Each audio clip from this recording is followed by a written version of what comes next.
Okay. Hello. So I learned a lot of things about the ADHD brain because I'm reading this book called ADHD 2.0, and I want to rant about it. And this is my third time doing this video because I cannot get this in frame.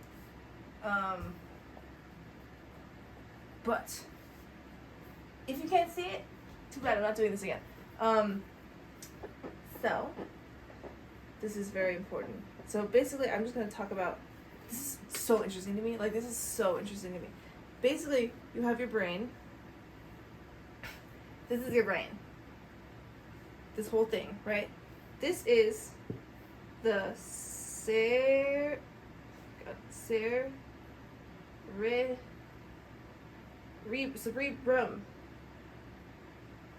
This is the cerebrum, okay? And this is the cerebellum. Okay, I can't write upside up. Cerebellum.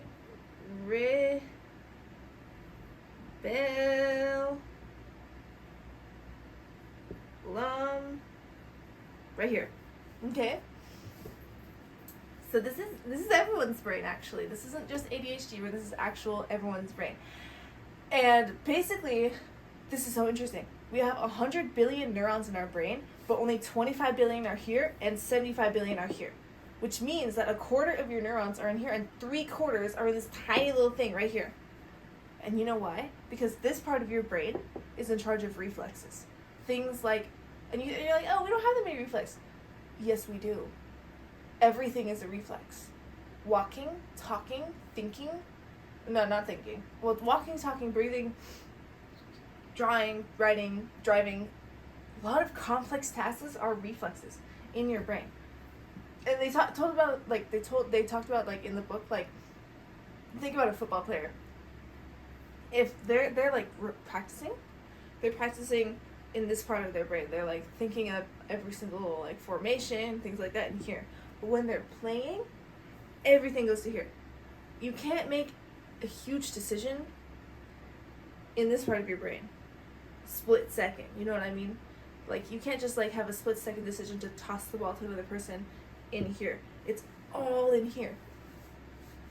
Which brings me to my next point about the default mode network and the task positive network, which is in this part of your brain.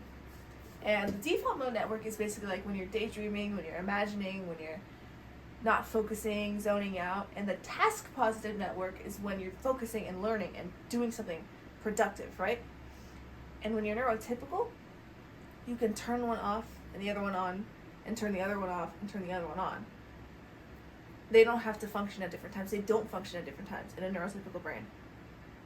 But when you have ADHD, you can't turn either off. They're always functioning at the same time, which is why it's so goddamn hard to focus, because you can't turn off your default mode network. It'll just go straight back to your default mode. Every time. You can't turn either one off. They're always on together. That's why it's so hard to focus. But there are new discoveries. Okay, your cerebellum is always on. So that's why, like, if it also, your cerebellum is in charge of balance. So that's why, if you're, like, I'm a dancer, for instance, I'm very balanced. I'm very good at spatial awareness, and that has over time caused me to be able to focus better. You know why? Because my cerebellum is very strong. I'm very good at balancing.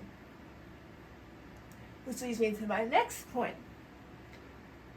Your cerebellum, if you're like trying to do something like focus, for example, on something like school, it's so hard to do it, right? Because you're always up in here.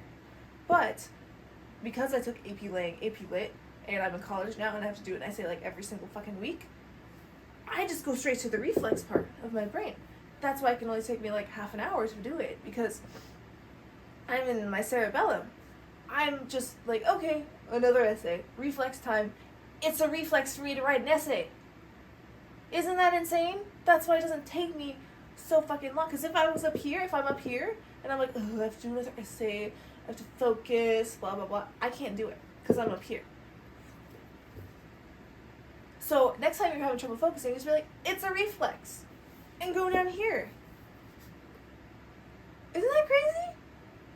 Isn't that crazy? And like psychologists in this book are doing things like extreme balance exercises for people with extreme ADHD, and over 6 months they're able to focus more because everything is being transferred into here from here. Because basically, when you're in task positive and you finally click, it goes straight to here every single time. That's why this part of your brain is 3/4 as dense as this part of your brain, even though this part of your brain is so active. Isn't that crazy? So, next time you can focus, just be like, it's a reflex. And then you'll be able to focus. Anyway, that's so interesting to me. Thank you. And subscribe. Goodbye.